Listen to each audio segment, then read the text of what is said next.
ও বাবা, তুমি আমার অবাক হয়ে গেলে কেন গো? কালকে কি তোমার কোনো অসুবিধা আছে নাকি? না না ঠাকুর, আমার কোনো অসুবিধা নেই। বলছিলাম কি আগে থেকে বলে রাখলে পরে। না না না, ও সমস্ত আগে থেকে বলে রাখা টাকার কোনো প্রয়োজন নেই গো। আমি যখন কালকে যাব বলে মনস্থির করেছি তখন আমি কালকেই যাব। এবার সে ব্যবস্থা যদি তুমি করে দিতে পারো তাহলে খুব ভালো, আর নাহলে আমি ওই গদুকে নিয়ে চলে যাবো। কোথায় যাবি তো? কোথায়? হ্যাঁ বাবা ঠাকুর, আমি তো এক পায়ে খাড়া, আমি থাকতে তোমার কোনো অসুবিধা হবে না। কি মজা, কি মজা! শুনেছো শুনেছো? হ্যাঁ, না ঠাকুর, আপনাকে একা যেতে হবে না। আমি আপনাকে কথা দিচ্ছি, কাল সূর্য ওঠার সঙ্গে সঙ্গেই কালীঘাটে যাওয়ার সমস্ত ব্যবস্থা পাকা করে আমি আপনাকে নিজে সঙ্গে করে নিয়ে যাব। বেশ বেশ বেশ বেশ। মা গো, আমি আসছি গো মা, আমি আসছি গো তোমার কাছে। জয় কালী, জয় তারা, জয় তারা, জয় কালী। श्रीजगन्मङ्गलस्यापि कवचस्य ऋषि शिव छन्दनुष्टुपदेवता च कालिका दक्षिणेरिता जगतां मोहने दुष्ट निग्रह भुक्तिमुक्ति योषिदा चैव विनियोग प्रकीर्तिता। जय तारा, जय तारा, जय तारा। बड़वा बड़वा गो, जय तारा, जय तारा। বামা, এই তো বড়মা, পেন্নাম গো মা, পেন্নাম গো। বড়মা গো, আজ আমি তোমার কথা মতন তোমার আর এক রূপ দর্শন করতে যাচ্ছি গো বড়মা। আজ আমি কালীঘাট মন্দিরে যাচ্ছি গো বড়মা, কালীঘাট মন্দিরে যাচ্ছি। আমি জানি তো বামা, সবই আমি জানি। কিন্তু বামা, তুই এত অস্থির হয়ে আছিস কেন? তোকে যে তোর মন শান্ত করতে হবে বাবা। আসলে আসলে বড়মা, অনেকদিন হয়ে গেল আমি তারাপীঠ থেকে বহু দূরে এই কলকাতাতে বসে আছি গো। আমার তারাপীঠের জন্য মন বড় ব্যাকুল হয়ে ওঠে গো। তুমি তো জানো বড়মা যে আমি তারাপীঠ ছেড়ে দূরে কোথাও থাকতে পারি না গো। তাই আর কি। পাগল ছেলে আমার। ওরে, তুই যে কাজ করার জন্য এখানে এসেছিস তা সম্পূর্ণ না করেই তুই চলে যাবি? তোকে যে তোর সমস্ত কাজ শেষ করতে হবে বাবা। ও বড়মা, আর কতদিন লাগবে গো বড়মা? আর কত কাজ বাকি আছে আমাকে বলো না।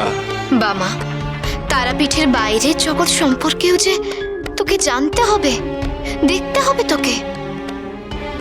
যত দেখবি, যত জানবি, তত তুই জগৎ সংসারের কল্যাণ সাধন করতে পারবি। কিন্তু কিন্তু বড়মা, আমার কেন জানি না তারাপীঠের মানুষগুলোর জন্য বড় মন কেমন করে গো, বড় বড় চিন্তা হয় গো। আমার কেন জানি না মনে হয় যে তাদের উপর কোনো বিপদ আসতে চলেছে। কিন্তু কিন্তু আমি তো এই কলকাতাতে বসে গো বড়মা, আমার কেবল মন চায় ওই এক ছুটে তারাপীঠে চলে যেতে, তাদের পাশে দাঁড়াতে, তাদের সাহায্য করতে গো। বাবা, কালের নিয়মে যা ঘটার তা তো ঘটবেই রে বাবা। তুই ওখানে থেকেও তা খণ্ডাতে পারবি না।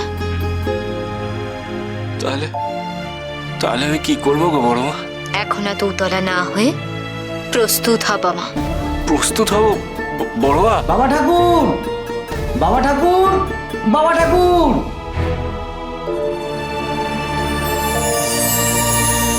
এই দেখো, এই গদুটা না আমি। কি ও বড়মা, তুমি চলে গেলে গো? আমাকে প্রস্তুত হতে বলে তুমি চলে গেলে বড়মা। বাবা ঠাকুর, তুমি তৈরি তো? আমরা আজকে কালীঘাটে যাবো, রাজা মশাই এলো বলে। কি মজা, কি মজা! কি মজা, কি মজা! দিদি তো আমার বড়মাকে দাঁড়িয়ে। কি বলছো গো বাবা ঠাকুর? আমি তো কিছুই বুঝতে পারছি না। হ্যাঁ, তোমার বড় মা কোথায় গো বাবা ঠাকুর? ও বাবা ঠাকুর, তোমার বড় মা কোথায় গো? সত্যি বলছি, আমি কিচ্ছুটি করিনি। কিচ্ছুটি করিনি? সারাক্ষণ খালি কি মজা, কি মজা। ক্ষমা করে দাও গো ঠাকুর, ওকে ক্ষমা করে দাও, কিচ্ছু বোঝেনি।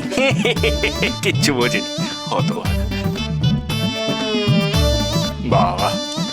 মুখ দেখো বেগুন ভাজা একেবারে। ঠিক আছে ঠিক আছে, অমন মুখ করে বসে থাকতে হবে না। তাই যে গদু, আমাকে তো খুব বলছিস যে আমি তৈরি হয়েছি কিনা, হ্যাঁ? তোরা তৈরি তো? হ্যাঁ, আমি তো ভোর রাতে উঠে সব সেরে রেখেছি, যাতে ভোরের আলো ফুটলেই বেরোতে পারি। সব সেরে ফেলেছিস? বাবা বাবা, বেশ পরিষ্কার করে গেল। বেশ বেশ বেশ, তাহলে আর কি, তৈরি যখন হয়ে গেছিস তখন চলো। কিন্তু কোথায়, কি করে যাব? রাজামশাই যে এখনো আসেইনি। গদাই, তখন থেকে সে এক কথা বলে যাচ্ছিস, এখনো তো ভোরের আলো ফোটেনি রে। মহারাজের আসতে একটু তো সময় লাগবে নাকি? গদাই, নগেন দাদা, মহারাজ এসে গেছেন। ওই দেখো ওই দেখো ওই দেখো, এসে গেছে। হ্যাঁ, এবার তো শান্তি হবে তো, আর অপেক্ষা করতে হবে না। নে চল চল চল চল চল চল চল। কি মজা, কি মজা, কালীঘাটে যাও, চলো চলো চলো চলো, কালীঘাটে যাও। আসুন ঠাকুর, আসুন। ঠাকুর, এই হলো কালীঘাটের মায়ের মন্দির। श्रीजगन्मङ्गलस्यापि कवचस्य ऋषि शिव छन्दनुष्टुपदेवता च कालिका दक्षिणेरिता जगतां मोहने दुष्ट জয় মা, জয় কালী, জয় তারা। विनियोग प्रकीर्तितः জয় মা। প্রণাম মহারাজ। প্রণাম হালদার মশাই। হ্যাঁ, আপনার সাথে পরিচয় করিয়ে দিই, উনি হলেন বামদেব ঠাকুর। আসুন বামদেব ঠাকুর, আপনার আগমনের কথা মহারাজ কাল রাতেই জানিয়েছেন। ঠাকুর, আপনার সাথে ওনার পরিচয় করিয়ে দিই, উনি হলেন মন্দিরের প্রধান পুরোহিত শ্রী শৈলেন হালদার। ও, পেন্নাম গো, পেন্নাম হালদার মশাই, পেন্নাম। এ কি করছেন? আপনি আমাকে প্রণাম জানাচ্ছেন কেন? আপনি আপনি একজন সিদ্ধ পুরুষ, আর আমি আমি সামান্য একজন। ও বাবা, তা বললে কি হয় নাকি গো? হ্যাঁ, তুমি হলে গিয়ে মায়ের মন্দিরের প্রধান দাঁড়ি। তোমাকে না ছুঁয়ে আমি মাকে ধরবো কেমন করে?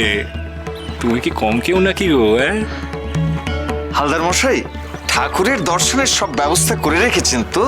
আগে আপনি কোনো চিন্তা করবেন না, বামদেব ঠাকুর যতক্ষণ মায়ের মন্দিরে থাকবেন ততক্ষণ অন্য কেউ আর প্রবেশ করবে না। বাহ বাহ বাহ, বেশ ভালো ব্যবস্থা করেছেন। ও মা, সে কি কথা গো? হ্যাঁ, আর কেউ দর্শন করতে পারবে না মানে? আমার মন যেমন মাকে দেখার জন্য আকুলি বিকুলি করছে, ঠিক সেরকম তাদের মনও তো আকুলি বিকুলি করছে মায়ের কাছে পৌঁছানোর জন্য।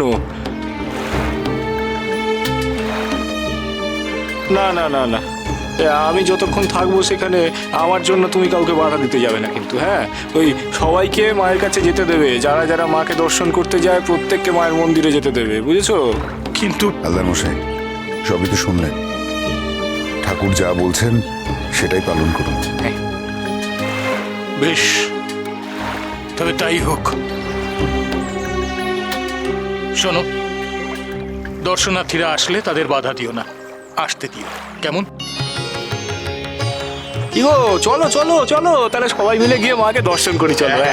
বামদেব ঠাকুর, আপনি যদি চান তাহলে আদি গঙ্গায় স্নান করে মাকে দর্শন করতে পারেন। না না না না, তার কোনো প্রয়োজন হবে না। ঠাকুর সে ভোরবেলা স্নান সেরে বেরিয়েছে। হ্যাঁ হ্যাঁ, ঠাকুরের স্নানের প্রয়োজন নেই, সরাসরি আমাদের মায়ের কাছে নিয়ে চলুন। ও বাবা ঠাকুর, তুমি কিছু বলছো না কেন গো? হ্যাঁ, না না, আমি ভাবছিলাম রে গদাই, সে ওই আদি গঙ্গায় স্নান করে মাকে দর্শন করাটা কিন্তু মন্দ নয়। महत्मं गंगा শোন রে গদাই, এই আদি গঙ্গা মায়ের পুণ্যভূমির পাশ দিয়ে বয়ে চলেছিল। শ্রী বিষ্ণুশ্চরণ সেই আদি গঙ্গায় যদি একটা ডুব দিতে পারি তা বড় মঙ্গলের রে, বড় পুণ্যের। ভর্তুষা শিরসে বিভবতাদ্ভুত গুণা